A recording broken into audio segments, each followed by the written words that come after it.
When your pattern calls for a 4-thread construction seam, that is everybody working at a balanced setting. So what are we talking about? We're talking about 2 needles, so 2 threads in our needles, 2 threads in our loopers, an upper looper and a lower looper. Our stitch length somewhere between 2 and 3, that's the outside knob here.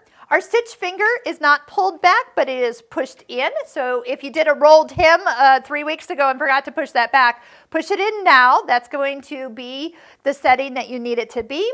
Your cutting width is going to be determined by your fabric thickness. So if you're just working on regular kind of medium weight fabric, you just kind of find a middle setting for that. And then have your normal and tight lever pushed over to normal. Tensions, normal, normal, normal, that's 3 across, but you also have good quality serger thread in your machine. You're not using cheap thread, and you'll get a balanced stitch every single time.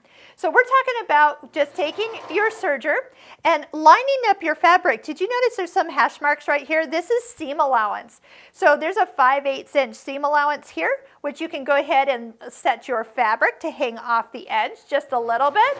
And the distance between the cut part and what's left all the way to the left needle will equal 5/8 inch of a seam.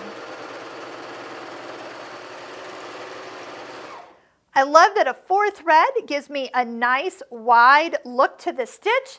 It has 2 needles to be nice and secure, kind of like having a double row of stitching. And when I open it up, I have a completely serged seam, nice and tight through here. And if this was knit, this would have the stretch that we were looking for without having to change anything.